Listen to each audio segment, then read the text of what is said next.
early, but that's okay. Well, welcome everybody. My name is Liz Millman from Learning Links International and the North Wales Jamaica Society. And I'm here at the moment in Pennygroes in Wynedd, North Wales, because this is ending up as a bit of a Black History Conversations on tour. But seeing as you're all from all over the place, then makes it very sensible. Anyway, I'm delighted to welcome you all to this edition of Black History Conversations, where we get together with folks from all around the world to talk about aspects of Black history. So I'm really, really pleased to welcome you. Simon Fringo's here as well from Belong Nottingham, and Simon has recorded with such patience and posted all 100 and I don't know how many we're up to now, about 108 sessions I think that we've done of this. So what started as a COVID lockdown activity has ended up as a great education for a great many of us. And we also bring people together from different communities. So our special, I'm just going to share the screen if I can now, Simon. Yeah. Simon, are you listening? Can you just let me share the screen? I'll do it in a minute, perhaps. So there we go. Yeah. Okay, thanks very much, Simon. Okay, so here we are with our flyer for today. And this is to tell you about who's going to be talking.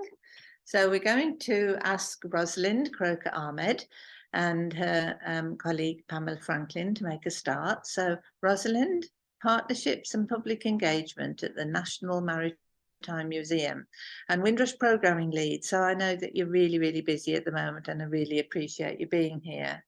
And also Pamela Franklin, founder of the Caribbean Social Forum, as well as Brendan Carr, Community Engagement Curator from Reading Museum, and our community colleague from Reading, who is Annette Levy, who's the chair of the, am I getting this right, Reading Jamaican Society. But if it's okay, Annette, you can explain more about that in a minute.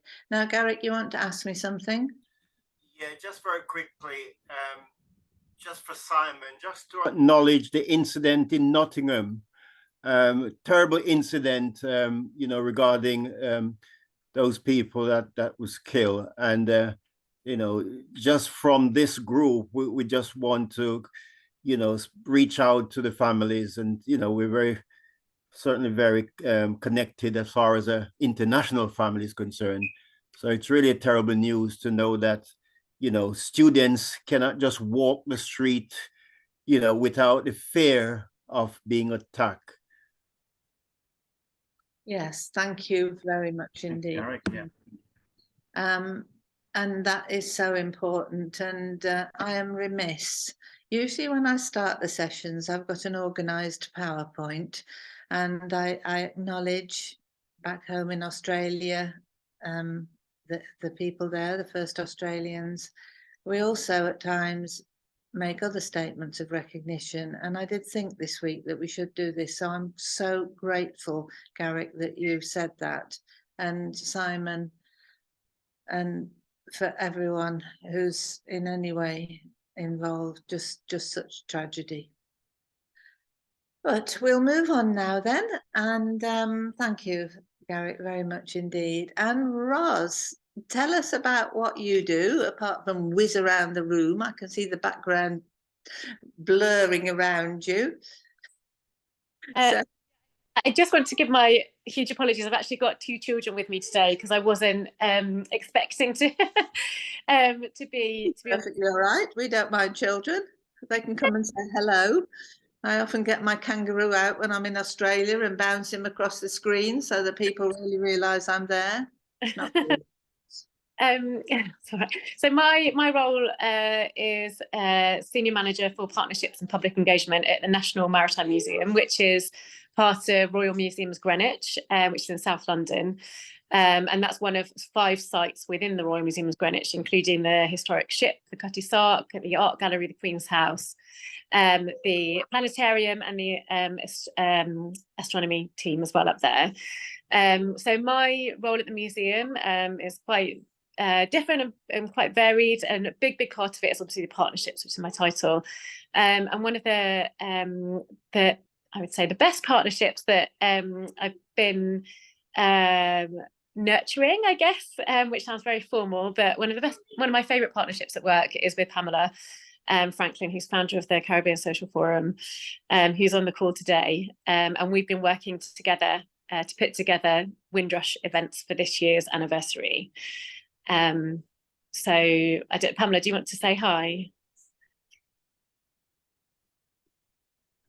Hi, good afternoon, everyone. I'm the chair of the Caribbean Social Forum, and like Ross just said, we've been working together now about 7 years intermittently on various projects, and definitely for part of this Windrush 75 anniversary as well.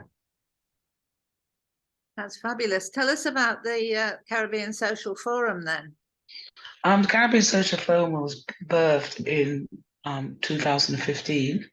We started initially with 12 people, and the story is, as much as I say I have a disability, which happened overnight. I woke up with my leg not moving, and then the next minute I had a disability.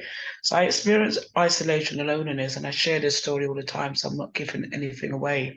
And by so doing, an older couple that came to visit me had nowhere to go. And I thought, why not? You should do. You're older, and there should be a place for you to go.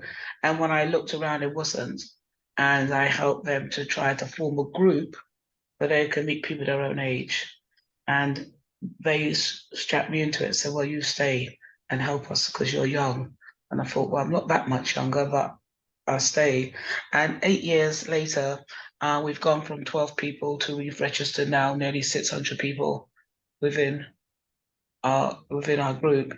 We don't get 600 people attending every week, but we get at least 100 people attending every week. That's amazing, and it's so important that work to provide opportunities for people to get together. That's wonderful. I'm not sure if my colleague Natalie Fagan-Brown's able to talk at this moment, because she's just would have a lot in common with you, because she faces challenges of using a wheelchair all the time, but she's working at the moment as well as listening into this. So I suspect she's possibly working. All right, so we've just been joined as well by June Elizabeth Whitesmith Gully, who at the moment is on holiday somewhere exotic. So she'll be telling us a little bit about that later. But Pamela, it's really lovely that you're able to join us. So what about these projects you're doing with the National Maritime Museum then? So this is quite an awesome activities. Bunmi's just put in the chat. Awesome work, Pamela.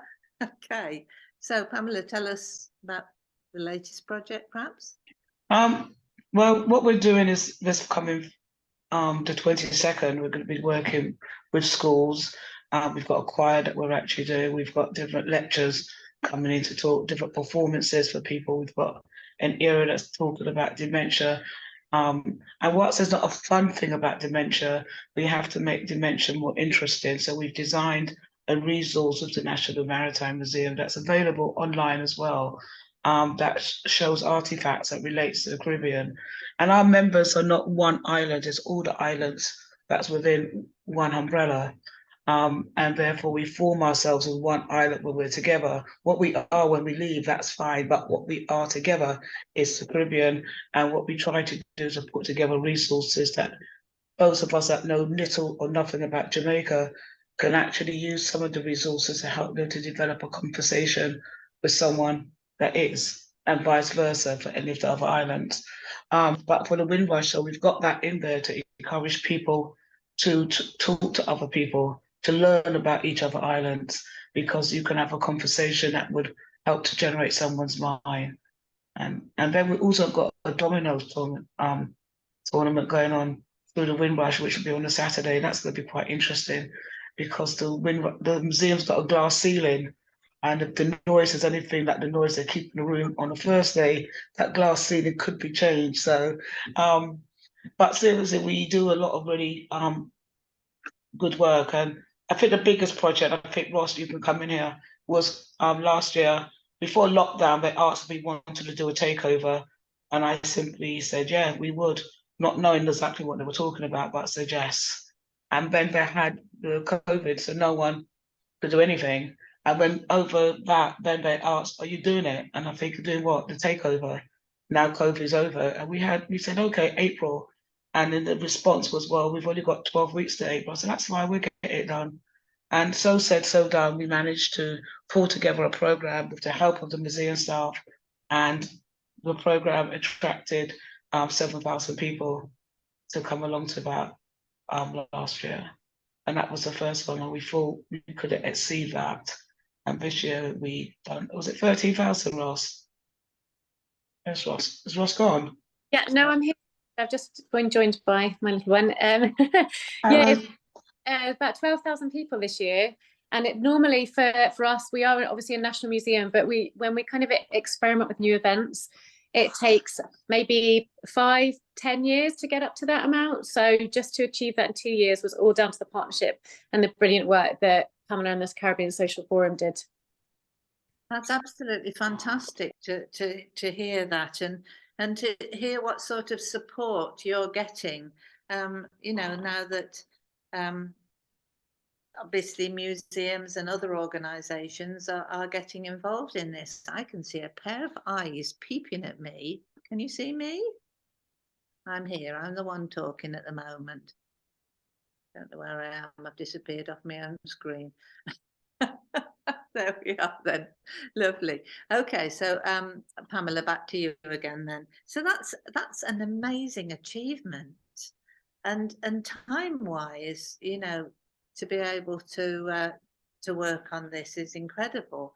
I'm anxious at the moment, sitting here in North Wales, because we still haven't heard from the Welsh Government whether we've got money to run our event next Thursday. So that's a bit critical at the moment. Anyway, we'll get there. But you know, there's challenges you don't expect, aren't there, Pamela? I'm sure. So is there anything special, Pamela, that you'd like to showcase about the exhibition? You talked about the dementia project. That sounds amazing and so important, particularly for older people. I think everything that we do is important because as long as it touches people's lives, it's important. I think what's also important is the fact that we've been given a platform with the National Maritime Museum to tell our own stories. Quite often, museums and institutions like that do the stories on our behalf. But what the National Maritime Museum has done is allowed us to tell our own story in our own way, and it's actually worked really well. And it's been a really great learning curve to be had between ourselves and the National Maritime Museum. And in some cases, one could say difficult conversations was had, but they were done in a really professional manner so that both people could hear each other speak and also to come to a solution where both people actually were happy. So I'm very happy, very pleased to know that we was with the museum at the start because they've now progressed and a lot more people are working with them and we can see the change that's actually been had. And I like to feel that we was quite instrumental as part of that change that we're now seeing happening.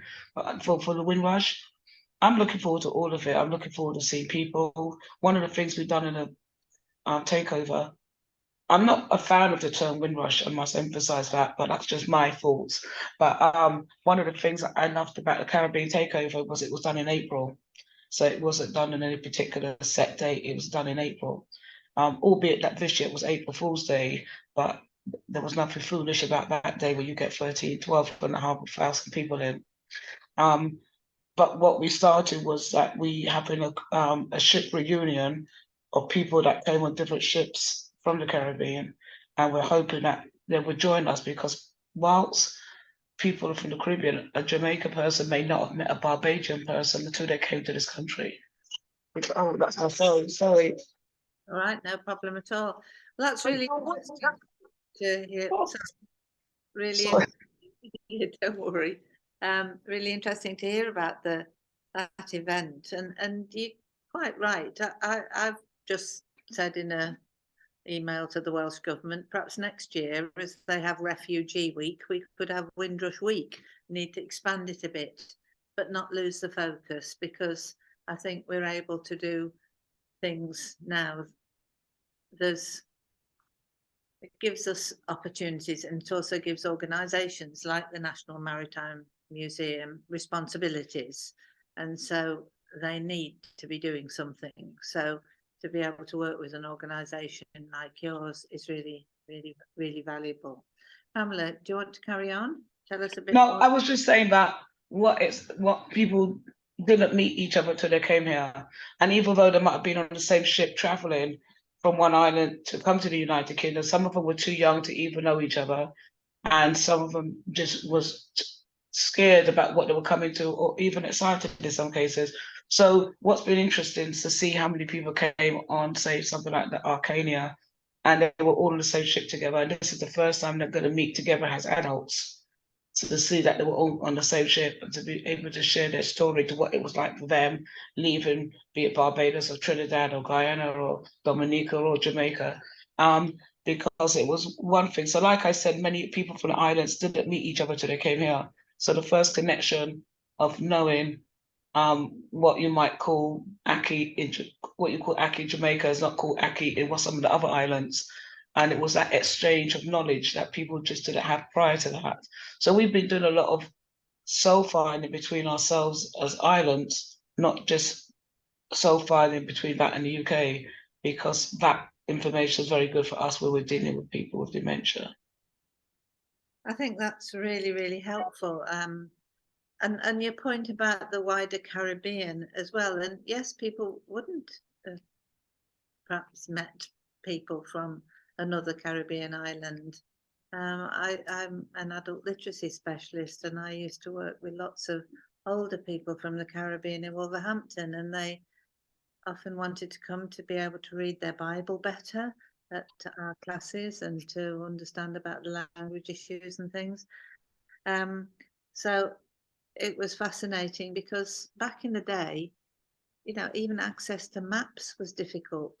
Even access to newspapers was difficult. It was a different world then. Some of us are nearly old enough to remember, but not quite. I think it was a different world for Christopher Columbus as well, because he obviously couldn't read maps very well because he got lost. Oh, So that's an excellent point. An excellent point. Yes. I fancy him thinking he discovered it when there were people living there. well, he obviously couldn't read his map, or possibly couldn't even read his Bible properly. But never mind about that. Right, okay then. Thanks, Simon. I know you're going to leave me in charge now, so I'll try and behave myself.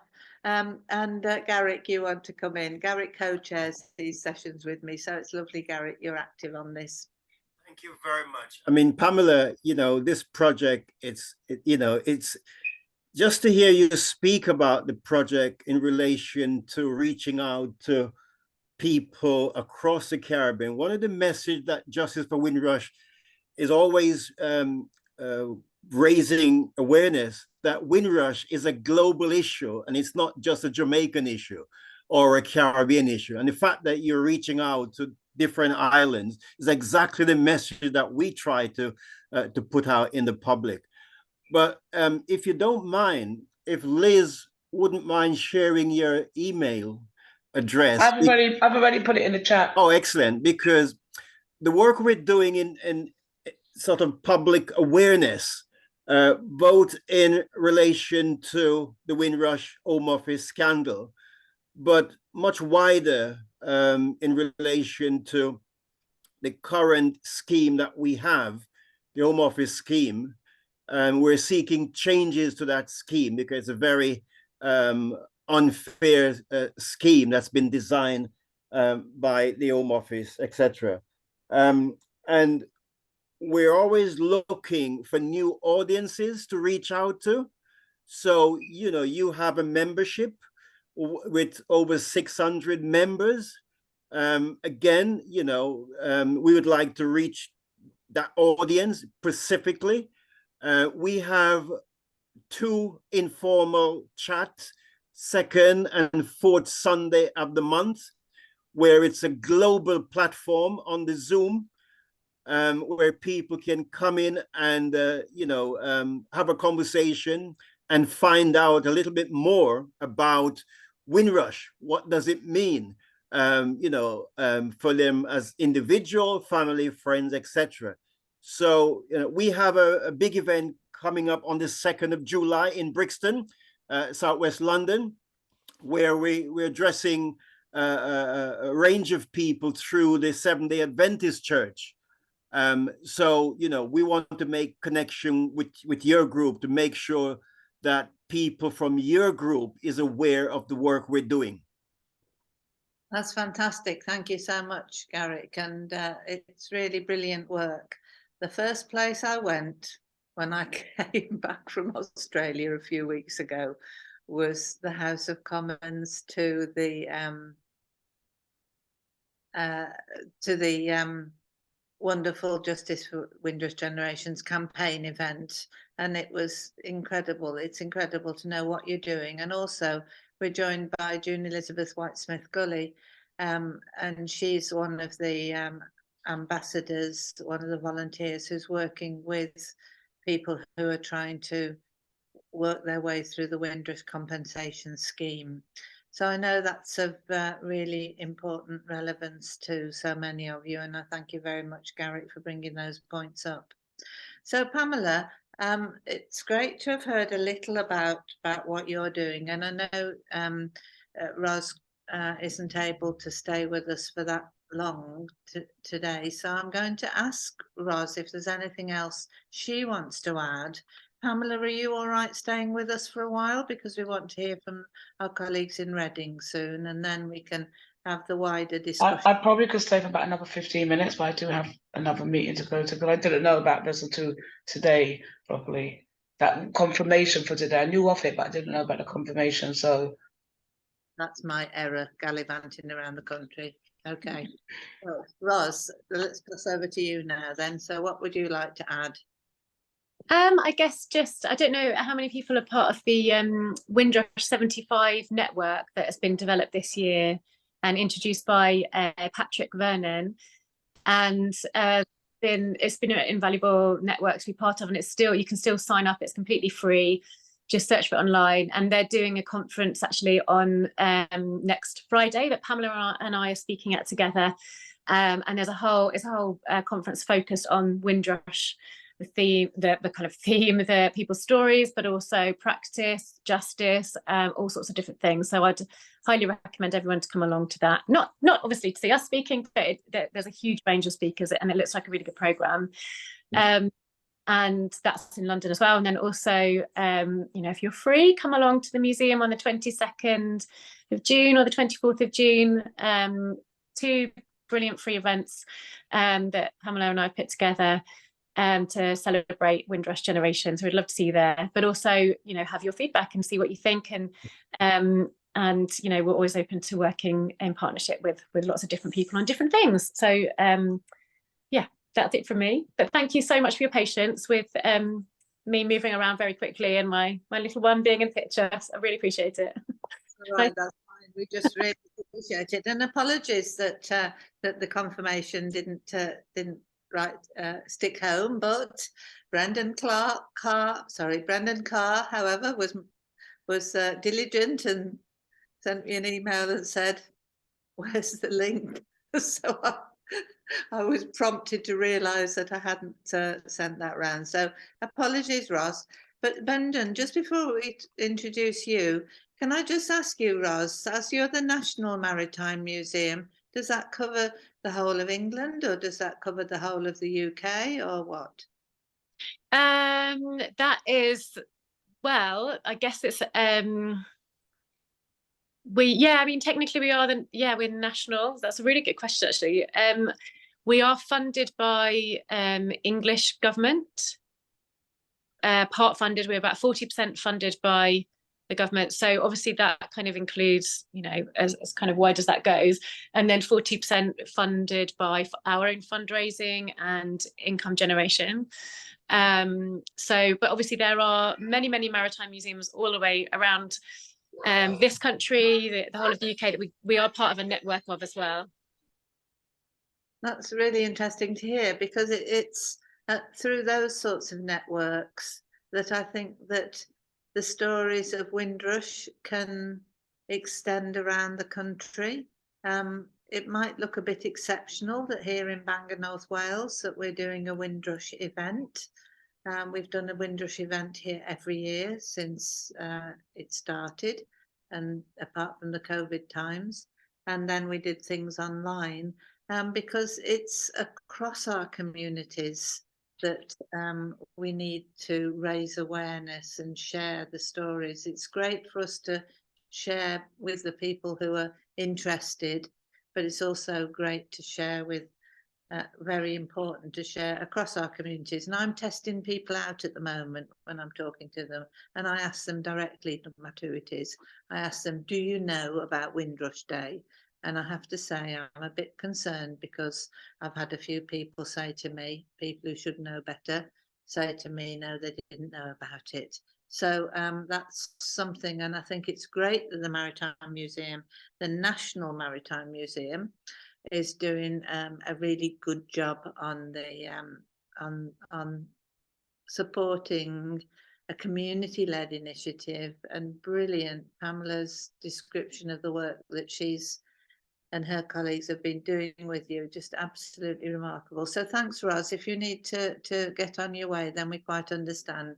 You'll be able to listen to the recording if you want of the session. We'll post it next week at some stage. Fantastic. Thank you so much for having me. I really appreciate it, for your patience. And I'll be... Thanks, everyone. Bye. Bye. Bye, kids. We're all waving to you. All around the world. Bye. Okay, lovely. So, Pamela, it's great to hear about the Caribbean Social Forum, and as we said, that's such an important thing to have other folks, you know, opportunities for folks to get together and meet together and understand their own, you know, hear their own stories. It is, and it's been good for members as well to get to know to one another. And what the forum's also done is reconnected people that came from the same island but lost contact after so many years. So imagine a person finding someone in the club that I hadn't seen for 60 years. So these groups are important, because not only does it educate, it's also good for health and well-being. And it's also a good way to create like a family atmosphere where people's lost their husbands or wives, or they've actually left work, and we go on holidays together. We have big people dances together. We do lots of different things as a group, and we go to the theatre together. And then when we do projects that we have done, with, like the takeover, everyone gets involved, so that we become the host. All the members become the host and work alongside the museum staff to welcome people in a truly Caribbean style that the museum staff can't do. Good, excellent. Yeah. Well, that's just brilliant to hear. And if I can say, one of the things that we did last summer, when we were supposed to be having a break from Black History Conversations, is that we worked with Justice for Windrush Generations, and we ran some training with Dr. Hilary Hickling from Jamaica. You can do these things on Zoom nowadays. And we talked about trauma. How best could the Windrush ambassadors help people traumatized by the Home Office's compensation processes? I'm not going to digress too much, but I just wanted to share this. And so one of the things that I've learned, having recently in Australia been personally through a disaster when a terrible storm hit our area and 200 homes were destroyed or damaged, was how telling your story is a very, very important part of overcoming trauma. And one of the things I've reflected on is that in those early days, possibly people hadn't got the facilities, hadn't got places to go to where they could talk about their story. And as the years have gone on, perhaps, well, many people have written their stories, haven't they? There's some wonderful writing by people from the Caribbean, particularly.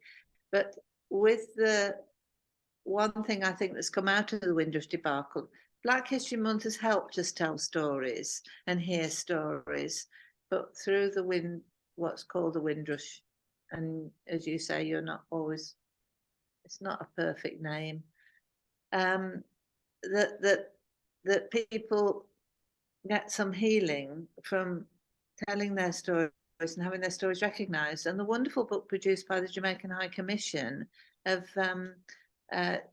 I think the Jamaican Leaders, is it called? The Big Blue Book? I haven't got a copy of it with me here. Annette is just going off to get her copy. Yeah, I've got a copy of it. Wonderful. Those ways of telling the stories and being recognised is fantastic. Here it is. Thank you, Annette. Pick it up a bit more, up a bit more. Jamaicans in Britain, a legacy of leadership, and that's fantastic. So we nominated 2 people for that from North Wales, so we were really happy to see that their stories were recognised, so that was good. Thank you, Annette, lovely. So Pamela, thank you very much indeed for sharing about the wonderful work of your organisation and this really important partnership that you have, which sounds to me as if it's sort of quite educational for the museum as well as all the people who are learning from it, because our museums need to and are carefully thinking at the moment, and Brendan's going to be telling us what Reading Museum has been doing, and others. Eugene's walking around the garden now, but it's really interesting to know how hear of success stories, because those can be shared, can't they? And we can Indeed. Pamela, I hope we'll stay in touch. It's been an absolute delight to meet you. I'll stay online for a little bit because I want to hear Brendan and his colleague, because I've looked at Reading Museum's website and I'm very impressed with it. I think it's really, really good what you've actually done and the work you've done on there.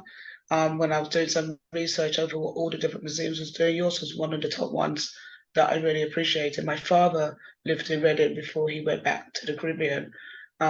So Reading in a way is like a little home, but I wasn't brought up there. But what you've done in your museum and what you have on your websites, it's really, really good. So well done to you. You was ahead of a lot of other museums in what you had on your website.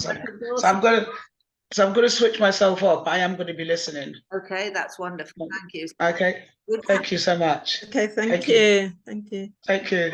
With that brilliant endorsement, over to you, Brendan and Annette then. That was really special. And Jeff. And Jeff's here too. Jeff is here. Jeff is can I just say, Jeff is our chair for the Caribbean Associations Group, which includes Jamaica Society, Barbados Association, and Vincentian and the Grenadines Association. So he's our chair. Jeff, welcome. I'm delighted you're able to join us today. That's wonderful. Wonderful. Thank you. Anything to support our colleagues. Obviously, Brendan and Annette needed a shoulder to help lift them up. So I'm happy to be here. So thank you for the introduction. Okay, well, I'm not sure what order you want to go in. Brendan, you do a bit first and then. Yeah, I mean, so far, obviously, thank you ever so much for inviting us along today. So far, the conversation has been like sort of spinning different thoughts that I thought might be relevant. One of the things that Pamela was saying there about telling stories our way and not stories on our behalf. And I think that's a voyage of discovery for museums, one that Reading Museum was able to sort of embark upon some time ago with the relationships that we've been developing with varieties of Caribbean associations under the umbrella of the Caribbean Associations Group. And that goes back a little while. And there's a judgment to be made about the extent to which we've succeeded that. And I think that that is an ongoing process. I could talk to you a little bit about the methodology that we've tried to adopt in order to try and make sure that these are stories that are being told for, of, and by the people. We're a local authority museum here in Reading, funded by local government, so ratepayers and a central government grant. And just one thing that sort of struck me in response to what Pamela was saying is that, you know, what would attract a Caribbean community to work to a museum, with a museum? Well, one of the things I think is important, or characteristic of a museum, is that we all hold what has been described as a soft power. And that's the ability to influence and convince without the use of economic or military power. So how we share that soft power and that ability to tell stories and to change people's minds and to influence is quite important. So this year, with the Windrush 75th anniversary coming up, we were able to continue on with the campaign that we've been working with the local community on for a number of years, in order to you know, create a fit for purpose and a strong presentation in the museum this year. And I'll tell you a little bit about that as well. But the success that I think we've had has been due to a deepening of dialogue and a relationship that has grown. And so I think that the museum sector at large is recognizing that to achieve you know, meaningful outcomes, those relationships have to be ongoing. And it's quite interesting, in this month's Museums Journal, which is produced by the Museums Association here in the UK, there's an article called "It's Now or Never."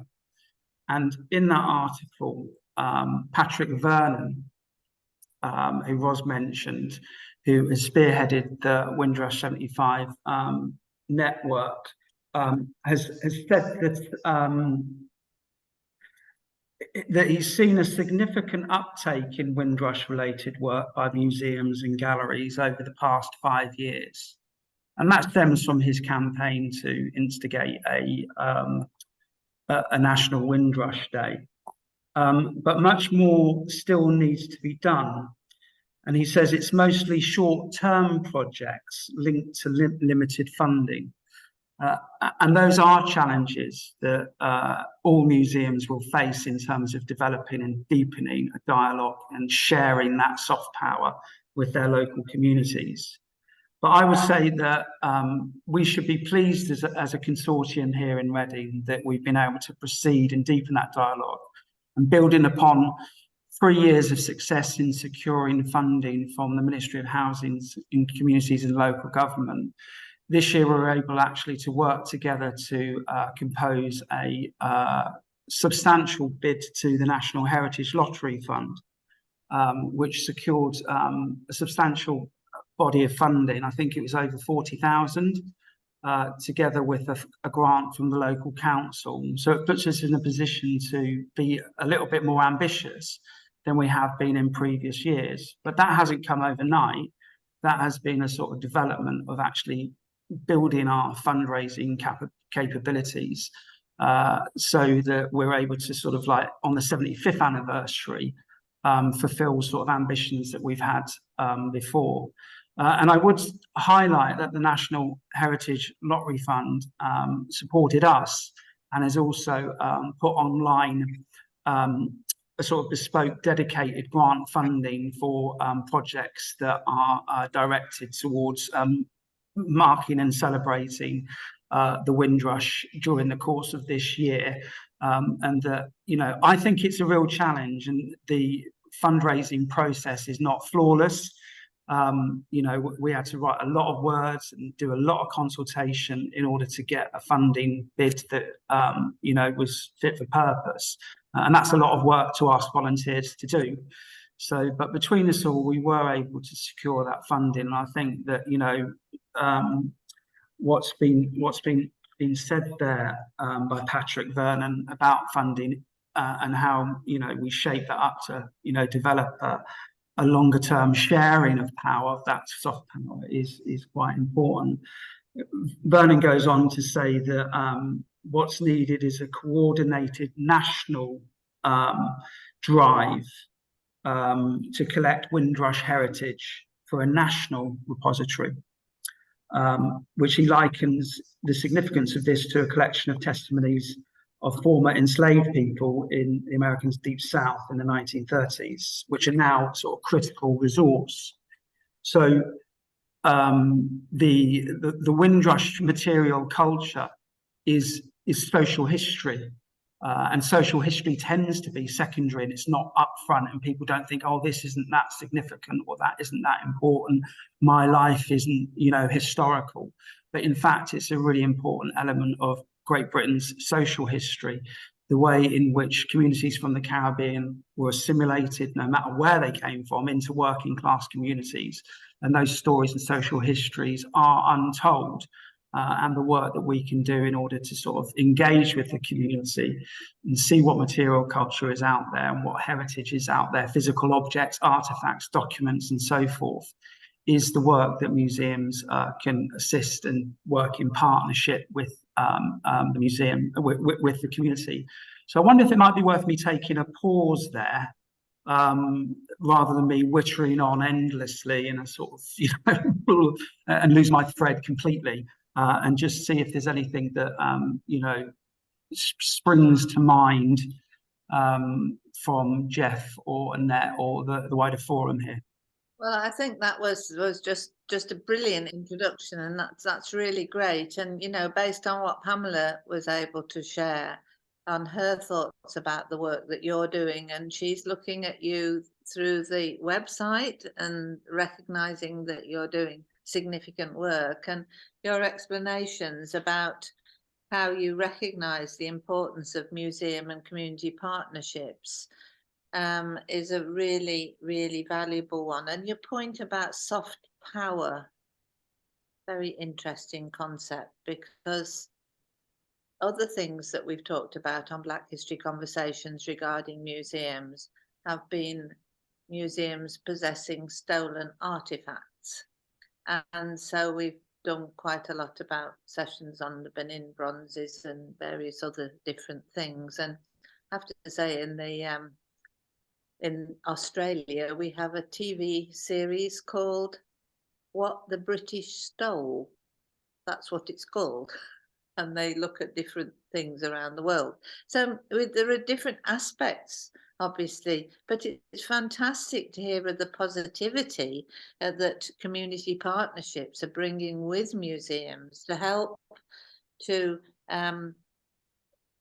influence the way stories are told, and to change, you know, use that potential to change minds. I thought that was quite remarkable. And thank you for the tip about the National Heritage Fund. And I'll speak a little later about that and an idea that's been discussed with some of the folks we've been talking with. So lovely. Thank you, Brendan. That's really given us another step along the road. Annette, do you want to be the next one then? Tell us about what you're doing then and linking with the museum. Well, we are working quite closely with the museum, but I will pass you over to our chair of the Caribbean Association Group, and he can give you the details regarding that. Jeff, unmute yourself and it's over to you. Right. Well, going back sometime, I think it was 2019, when the Windrush scandal first broke. It was actually here in Reading where Guy Hewitt, who was the High Commissioner to Barbados, and gentleman, I can't remember her first name, actually started highlighting what was going on within May's government and the what do they call it? The harassment, if you like, of undocumented people. So Guy Hewitt highlighted that to us, and ever since then we have started working to try and get all people documented, those who weren't. But here in Reading, I mean, there are very few compared to other places, because going back in the 80s, or race relations board said, look, you need to be documented and become British citizens, because you never know what will happen in the future. And that was led by a person whose name Harvey de Paz, who was actually one of the passengers on the Windrush ship when it came in 1948.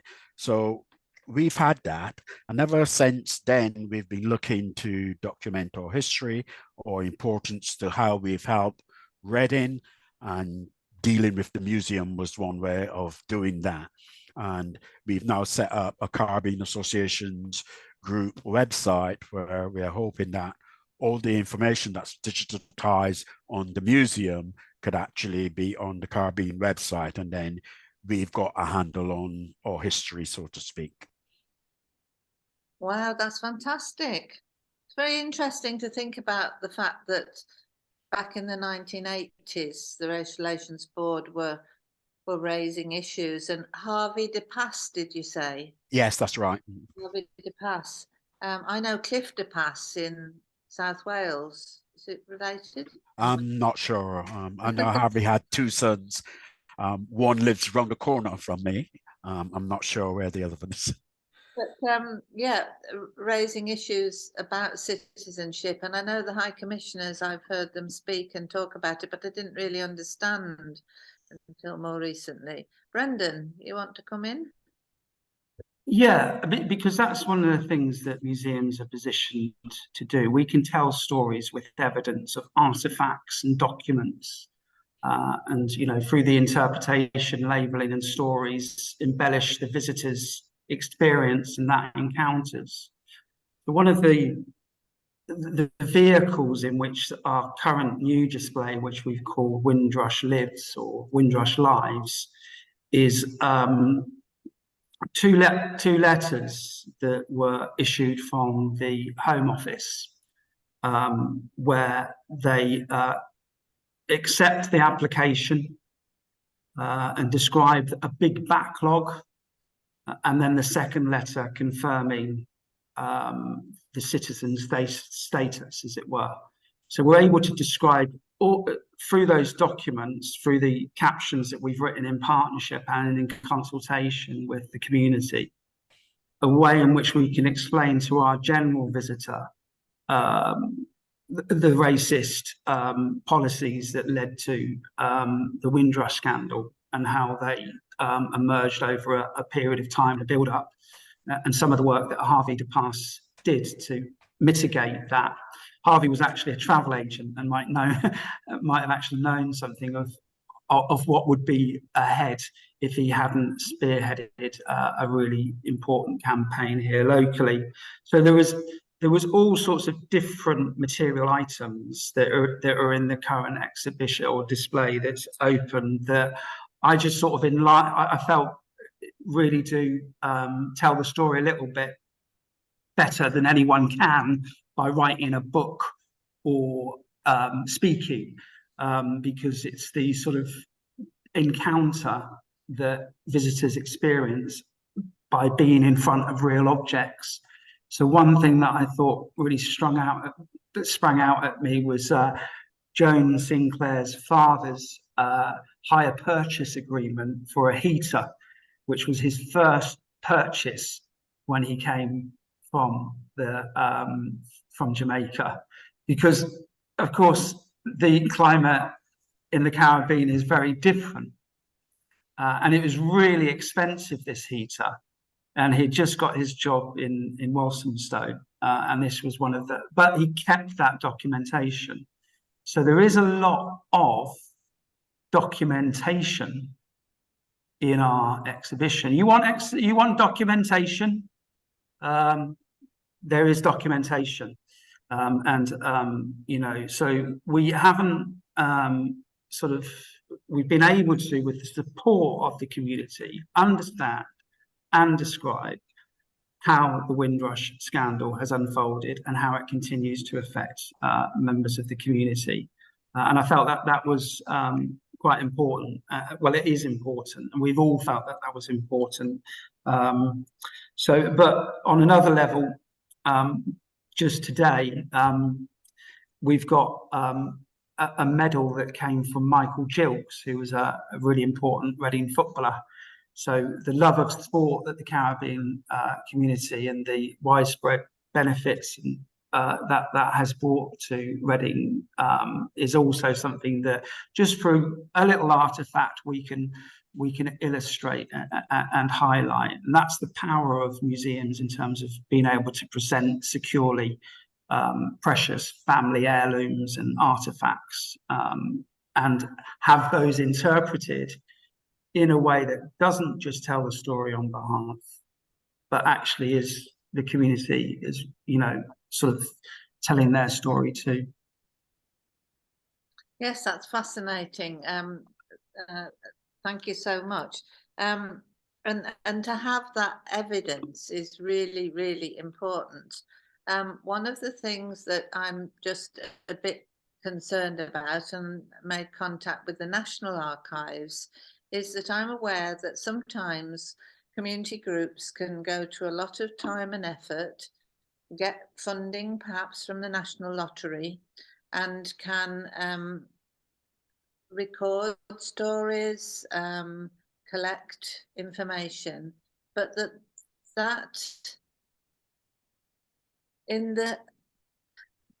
if it's kept on a website, and I'm not criticizing in any way, Jeff, the fact that you've got your information on a website, but it's something to be wary of, because, speaking from experience, in the early days when it cost a fortune and a big chunk of our Heritage Lottery funding to make a website, we were looking at the roots and development of Rastafari in the West Midlands. Okay, really, really interesting project, because Rastafari in the UK is a Windrush story, but it's not talked about as a Windrush story, but it was kind of second generation, really. We found that with the young men and women who looked to Rasta as a way for them to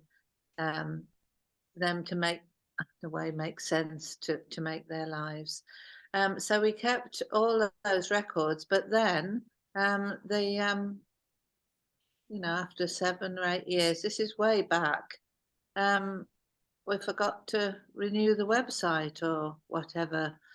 And so fortunately, because I'm a bit of a hoarder, I've got all the information stored on my discs, but how can we collect that? So Brendan's going to tell us the answer.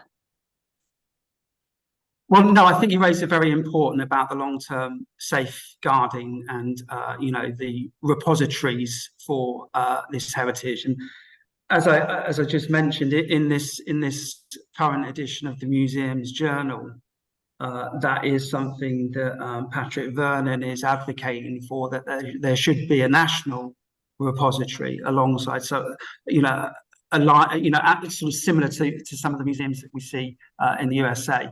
And, you know, that would be good.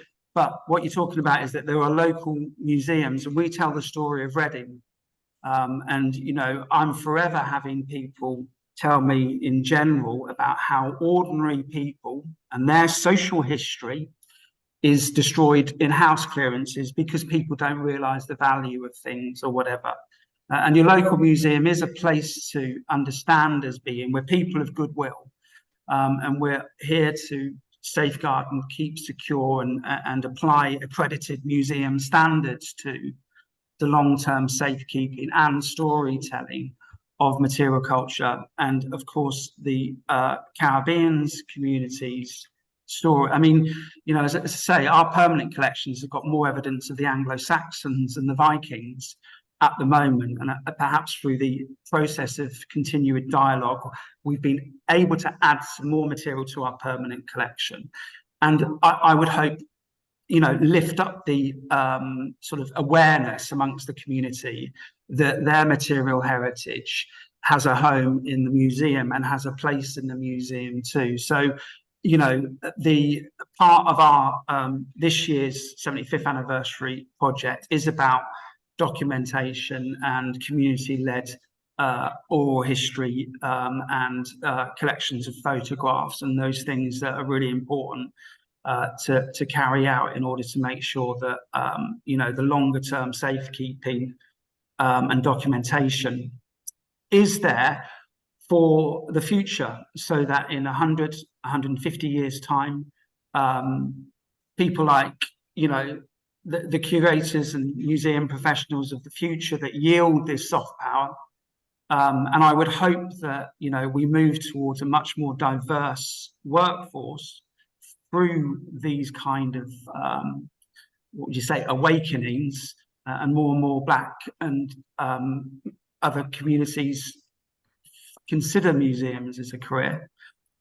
You know, that those future curators are able to reach into their archives and reach into their collections in order to show the people in the future the tremendous contribution that has taken place before the Windrush and since. So that is why it's social history, but it's really important history. And social history, you know, is a relatively new discipline.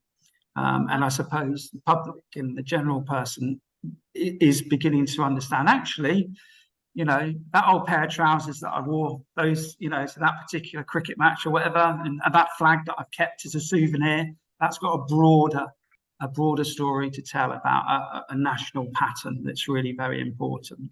So I would say a national repository, that sounds great. Regional museums, you know, we're people of goodwill. Yeah, and I think we need to understand that, and need to understand what there is in the potential and have these conversations. It's great. Garrick, you've got your hand up. Thank you for that, Brendan. Yeah, just picking up a few points from Brendan's presentation. I had a quick look at Reading Museum and the different online exhibition currently, including Huntley Palmer's biscuit and other things, etc. It's all there.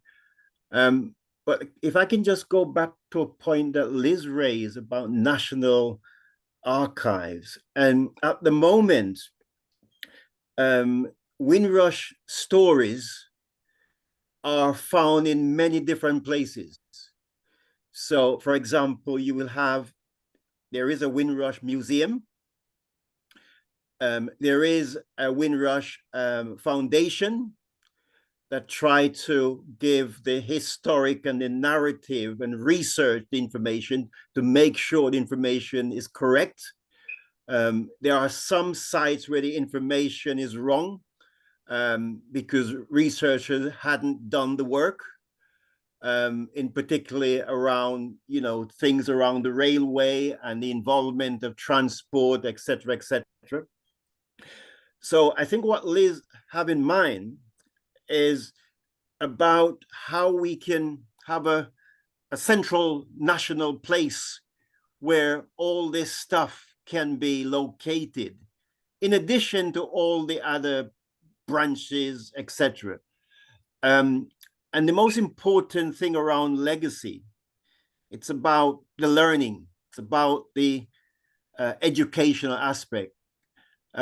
When our current generation depart from this world, the next generation would want to have the history and the timeline that they can continue the work and also pass on to the next generation.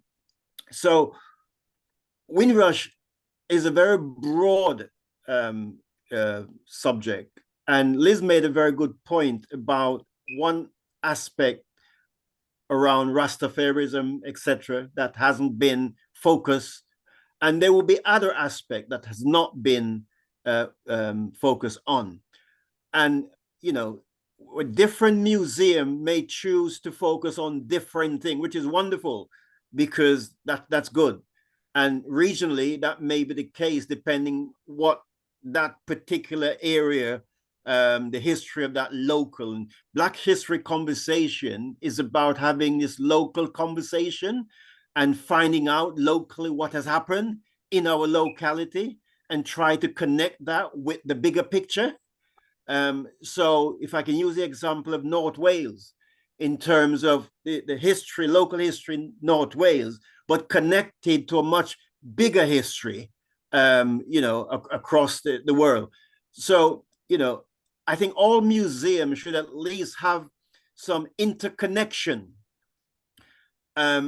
so that the stories can be told and people will know where to find the stories and different aspects of the stories. It will never, you'll never find everything in one dedicated place. But it is a vision that we could have a national archive where the majority of the history is being stored. Yeah, I mean, sorry, Liz, but what I'd say is that I would say, you know, Garrick, that what you're doing there is echoing what I would interpret Patrick Vernon as saying in this edition of the Museum Professionals Journal, which is a, you know, quite an influential sort of. And I would just say maybe if you reached out to Patrick and perhaps brought him to Black Conversations, that would be a really good route, because we do work together. Patrick and I, we do work together. So I see. And just incidentally, sorry to interrupt. Listen, that this morning, I recorded a podcast with National Museum in Liverpool with Dr. Juanita Cox and myself. So that will be released on the 22nd. It's being edited now. That will be released on the 22nd. That's another issue around the Windrush story and getting the narrative and the timeline. Yeah. So I think that's really interesting. And the point that I was going to make, and then Annette, we're going to give you a little time, and I'm sure, and Jeff, we will need to follow up with you. I think I've found a photo of you, Jeff. I'm going to show you in a minute. But before I do that, please don't. Before I do that, I'm just going to say it's projects funded by the Heritage Lottery Fund that I'm particularly interested in, because I think the National Heritage Lottery needs to take some responsibility for ensuring that any project that has got any Windrush connectivity or anything of that time is that the people who are doing the project are guided towards where to store. And I know you're given information about you know, that you must keep the records and but as I say, speaking as somebody who way back in the days, can't tell you how many thousands of pounds it cost us to have this website made, and it was nothing special that I know now, but that inadvertently a lot of work or stories can be lost. So that's my particular point. Anyway, here's this picture of you. I'm not sure if it's you, maybe Annette, you're on this picture as well. Lovely. No. That's the Springer family. The Springer family in Reading. Yeah. Well, you know. That's Neil's on the left, and then Sherwin. Sherwin is on the right. Yeah, isn't it gorgeous? Mm. So you chose the Springer family from Barbados. Sorry? Is that the Springer family from Barbados? Yes, they are. Right, because I know of them, and I work with descendant of the Springers in engineering back in the 70s. All right. Okay. And you know what that little girl's wearing? This big little girl, what's her name? Sherwin. Shirley. Well, Sherwin. Darby. Well, I had a coat just like that. Gives my era away. with the little velvet collar. Mine was red and the grey coat. How lovely that is. Beautiful. So this is Reading Museums, so that people who haven't already looked it up can see that it's Reading Caribbean Association's group proudly presents Windrush Lives or Windrush Lives. What a wonderful word that is. And tells us about the story. I'm not going to read it all the way out, but you've got the Caribbean Association's group and the Windrush 75 Reading logo. I like that. Very good. So there's more information, is there, that I can click on and find, or do I have to obviously go to the museum to see what else is there? So this whole thing of being able to present things digitally is also absolutely wonderful. And I remember with the Rastafari team, we went down to the National Archives to a conference to present about what we were doing. They were so interested, and they were talking about then, what do we do with all these digitized materials and all these recordings? For example, I was given 2 tape recordings of one of the people who was on the Windrush, Mr. Lawrence, and we haven't got a tape recorder anymore. So we had to take it to a special place and had it put onto a DVD. But then how long are they going to be? You know, so this whole thing about digitization, I'm sure we could have a whole conversation about it, couldn't we? But we won't, Brendan, now, because we're going to go over. Jeff, ask you first if there's anything else you want to wrap up on or say, and then Annette, it'd be lovely to hear from you. No, thanks very much for the invite. I didn't realize the forum exists, but mainly I am Bajan, and back in 2015, we thought it was time that we had a Caribbean Association. So as chair of the Barbados and Friends Association, I came together with the chair of the Jamaica Society Reading and St. Vincent and Grenadines group, Grenadines, sorry, I better pronounce that right, to form Caribbean Association, because we found that a lot of our younger people were sort of moving away to other cities, especially London, and the groups were getting smaller, and we thought collectively we could become stronger. So that's why we formed the group, and hopefully it will go from strength to strength and preserve our history within Reading. Thank you very much. And it's so interesting bringing the Caribbean groups together. I've spent a lot of time in Wolverhampton, and there the majority community is Caribbean community is Jamaican. So there's a Hanover Association because so many people come from Hanover. But the idea of a Caribbean Association is really important, because it's not that Jamaica should always take the lead on things, but it's that, you know, we recognise respectfully that that the other Caribbean islands have their own important histories, and people from those islands and Guyana, really important.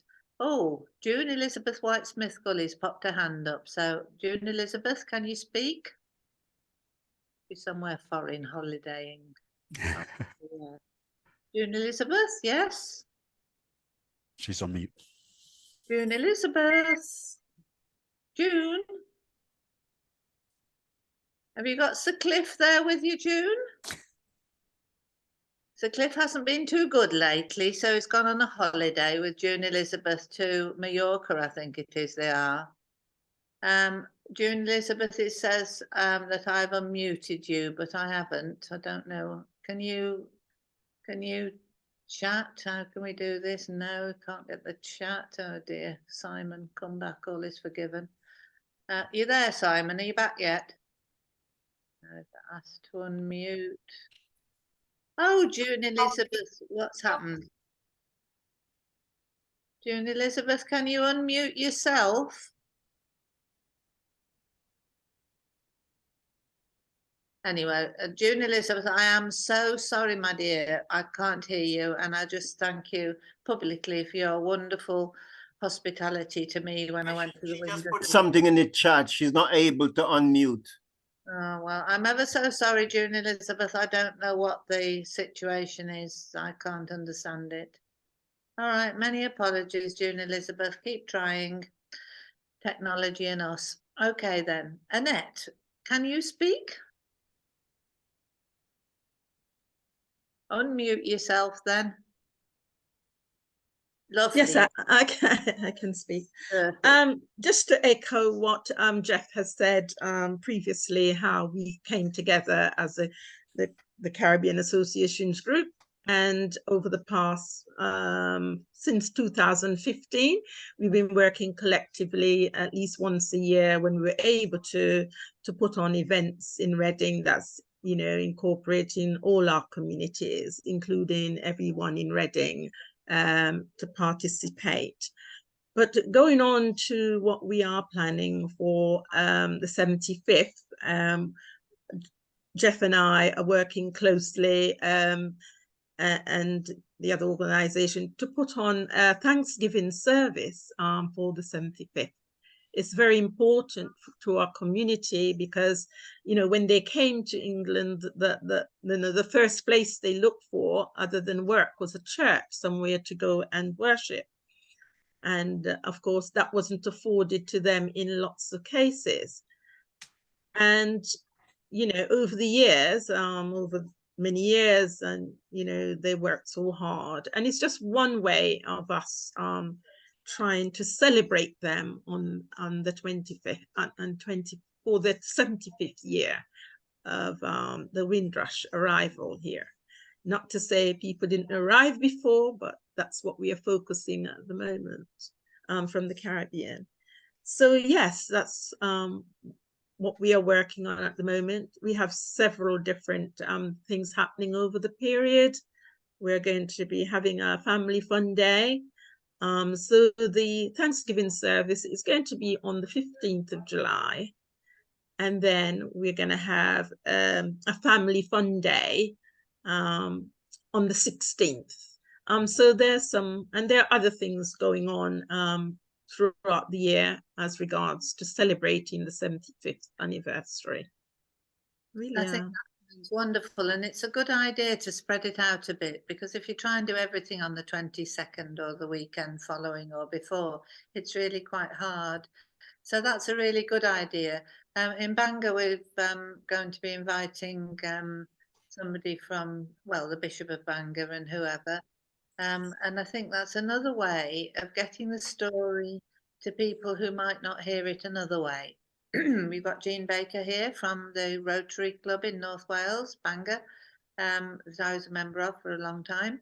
And so through Rotary is another way. There's all these networks through historical societies. There's another way of telling the story, because lots of historical societies just look at white history. They don't look at black history. So it's important to get that thread into those groups too, isn't it? So that's good. Oh, so Annette, that's really, really kind. Thank you so much for sharing what you're doing as well. That's lovely. So is there anything else that you wanted to add? Any other bits to the story?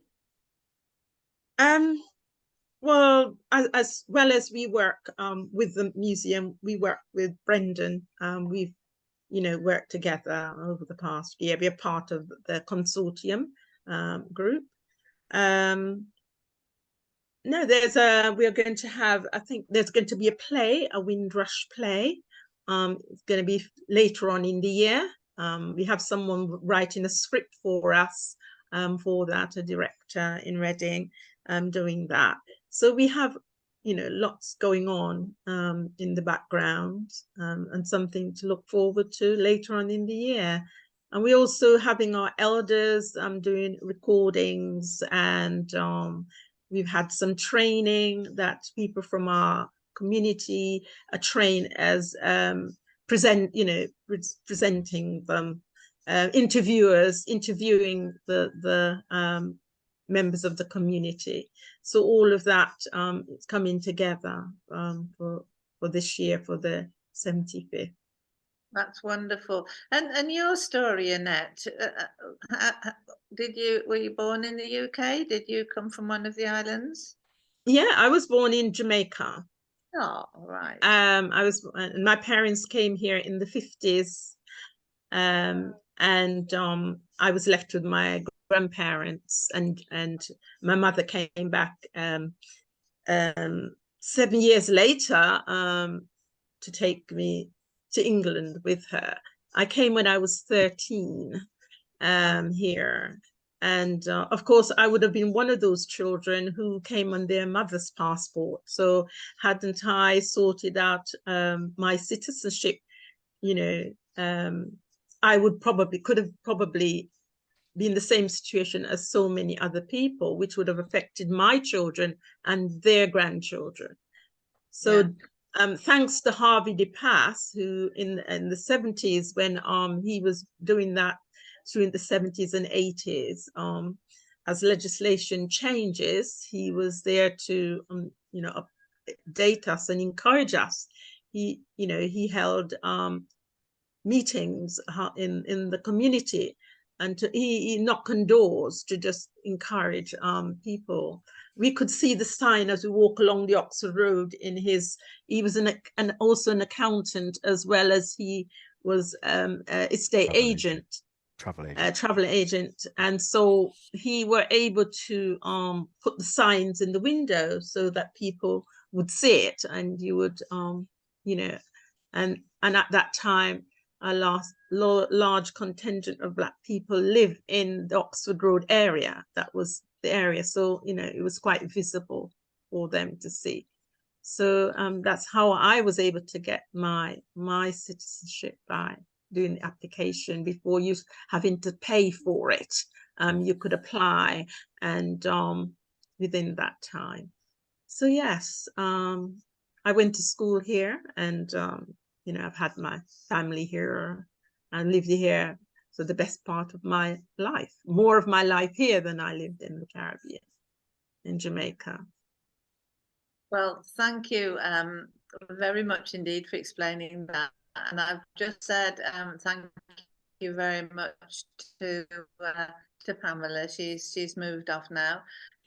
Val from the Rotary Club in Maypen is joining us at the moment, so that'll be nice to see Walter. He's just had his breakfast, I think. Walter, tell me when you're there, please. So thank you very much indeed, Annette. That was fascinating. Annette, where in Jamaica did you come from? St. Elizabeth in Jamaica. Yeah. Oh, it's fabulous stories, but hard stories. But in a way, it was good that your mum came over to fetch you, because so many people tell the story as arriving as children and not recognizing this adult who came and got them. From the train station or wherever. And the stories of people left behind, we concentrated on that last week. We had a talk about that last week. But there's so many interesting stories. Garrick, just before I come to you, I'm just going to say to Walter, Walter, can you hear me? Walter's in Maypen, Jamaica. Walter? Yes, I can. Yes, I can, Liz. Good. Well, wonderful. Yes. Join us. All right, so we're getting practiced, ready for our big event next. We've got Marika Sherwood joining us as well. This is very exciting. Walter, we've got a big event next week that I'm just going to show you oh dear, what am I doing here? We're just going to show you the poster for it. I was talking to the group yesterday. If I could find the poster, I would show it to you. Sorry, let me just put the right screen on. Right. Okay, so Walter, we're having this big event in Bangor Town Hall, and this is the event. It's Bangor City Council. The first time the City Council have supported the event. The mayors have supported in the past, but just, it's an event and all day. We're going to have Justice for Windrush Generations. Rosalind and Garrick are coming along to speak. And then that's in the morning, and we're going to recognise some local people who came from the Caribbean and their interesting stories. In our part of North Wales, there aren't that many people with Caribbean heritage. But in the afternoon, Walter, I'm hoping you'll be joining us at 2:30, which is 8:30 your time next Thursday, Walter. We're going to focus on a very exciting project in Wales, which is about linking the city of Bangor with Maypen and linking the mayors of Maypen and Bangor, but also the school link. So we're going to have the Tithe people. It's a project the Welsh Government's funding to look at international exchanges. So that'll be interesting. So I hope you're taking notice, Walter. Yes, yes. Good. Right. Okay then. So I'm just going to, yes, I'm keeping you on hold, Garrick, because Marika Sherwood has joined us. Now, I think one of the things that we ought to have is we ought to have awards, and so we're going to invent these awards. And these are awards for people who've made an outstanding contribution to researching Black history, our shared history. Now, Marika Sherwood, you're going to get one of these awards because your work back in the day and up to date now, you're still working at it, is remarkable. So, Marika, do you want to just say a few words? Are you there, Marika?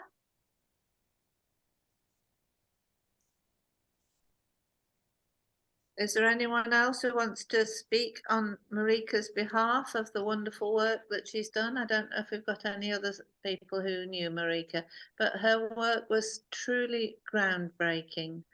And she's worked with many other colleagues in those early days when Black history was being explored. Marika, if you're able to join us, if you're able to say anything, it would be lovely. If you're not at the moment, then just listen in. We're delighted that you've joined us. It's just so good to see your name on the screen. I feel really a bit overwhelmed. It's one of my heroes. Okay, so where were we? Jeff, right, Jeff, you're off now. That's fine. Yes, I have to go. We'll be wrapping things up presently, but you can always have a look at the recording. Garrick, what were you? Okay, thank you. Thanks, Jeff. Bye. Couple of points, Liz. Just picking up from Annette's own personal story, because the children left behind is a very interesting one, and there is a documentary on the left behind children or the barrel children. And most of us from the Caribbean, you know, our grandparents were the person who actually look after us and educate us, both informal and formal, before we arrived to join our parents that was away in the UK. So myself, I was one of those who joined my parents at the age of 12. And it had to be 12 because if you hit 13, you pay adult fare. So you had to come on the 12-year-old for a child fare. See? So that was BOAC 1967. So yes, the barrel children is another story that need to be told.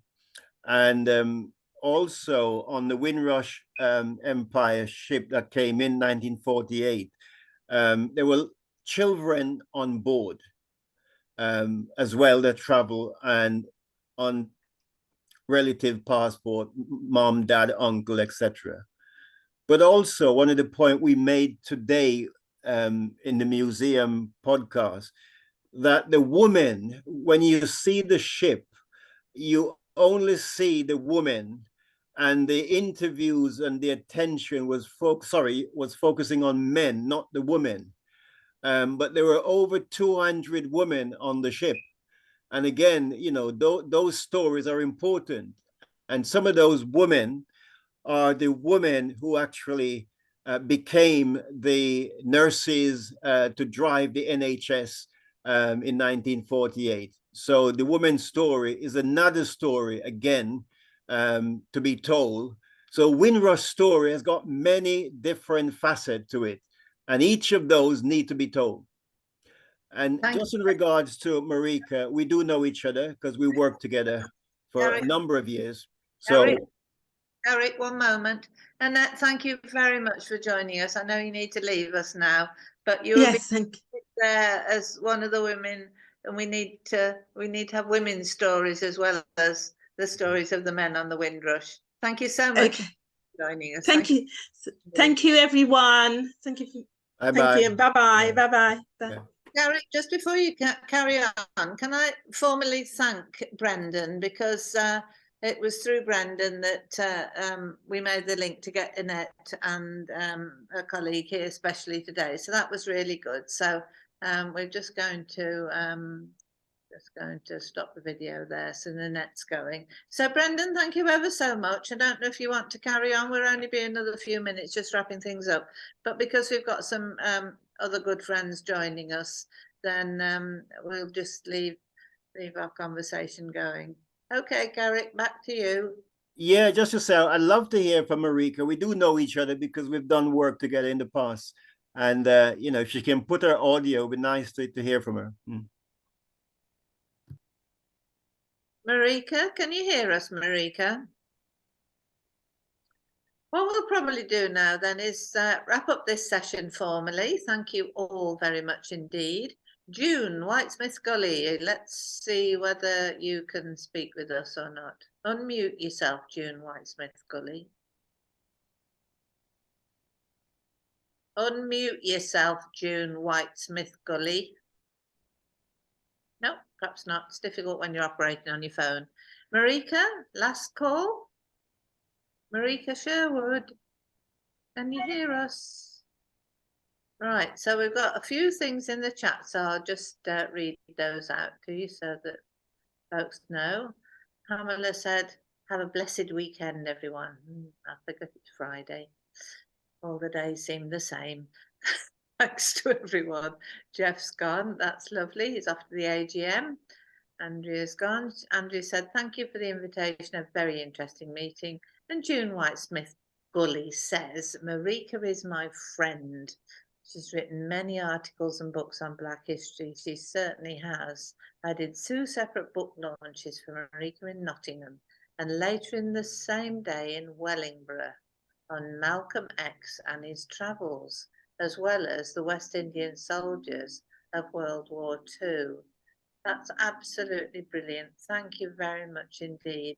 So all respect to you, Marika. And as I say, we're just on the process of getting the Black History Awards for people who've just done so much research and helped us to begin to get a wider feel of what Black history is, our shared history is all about. So Brendan, thank you very much. Do you want to add anything else, Brendan, before we finish the session? Yeah, just finally, thanks ever so much again for inviting me along today and listening into the things that I had.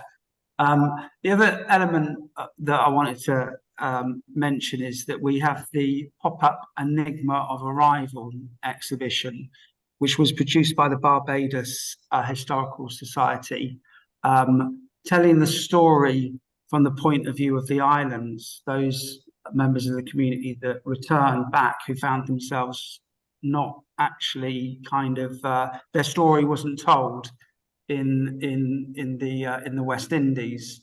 So there's a version of that online, and I think that the Historical Society in Barbados, Alexander Cummins, who is a former president of the ICOM, is a very influential figure who was behind this with her team, and it's talking about telling or presenting the story of the Windrush in a museum with authority. And so we were able to sort of borrow that exhibition so that we have got, you know, an authoritative thing. So that's going to be on display alongside our kind of homespun view of the Windrush through the prism of life in Reading. But the Enigma of Arrival as well is a tremendous and really thoughtful exhibition that's online as well. So that's it. And thanks ever so much for inviting me, Liz. It's nice to meet you and to see everybody else. All the best to you. Well, when I get down to Reading, I'm coming to Reading Museum. Thank you very much. Good. Indeed. Well, let me know when you're here and we can team up. It'd be nice to have a cup of tea. So here we've got Maggie. Hello. Joining us. I spoke of her earlier, saying I was here in her house doing the session, and it's great. She was just here anyway. She just had to nip off business work, and I'm delighted that she's been able to join us, even if only briefly. That's really lovely. Right, so it's nice to have had Brendan. It's nice to have had Natalie Fagan-Brown, who listens in while she's working. Jean Baker, thank you very much indeed for joining us, and I'll see you again soon at Bangor Rotary. Walter Lavelle, thank you so much, and I look forward to the time that I'll be able to join you again at Maypen Rotary Club. But next week, Thursday, 8:30, please join us, Walter. We're going to try and get the whole of the Tithe project moving along. June Elizabeth, it's been delightful that you've joined us. Simon, thank you again for all the work you do. And Garrick, what would I do without you? Roland, thank you very much indeed. Garrick, anything else you want to add at the end? Just really, our focus now is on the conference, isn't it? We want to get as many people to the conference as possible, so people can log on to the Northwest Jamaica Society and use the link. They can actually book a place. But also word of mouth, just tell people about the conference. Okay, that's lovely then. All right then, so Maggie's doing the catering for us as well, so that was a quick flip there. Right, I can't finish the recording, so I'm just going to end the session now and look forward to catching up with you all at some stage. Talk to you soon, Garrick. There's lots of things that we need to catch up on, I'm sure. Okay. All right, bye-bye for now then. Thanks a lot, everyone. Bye. Bye.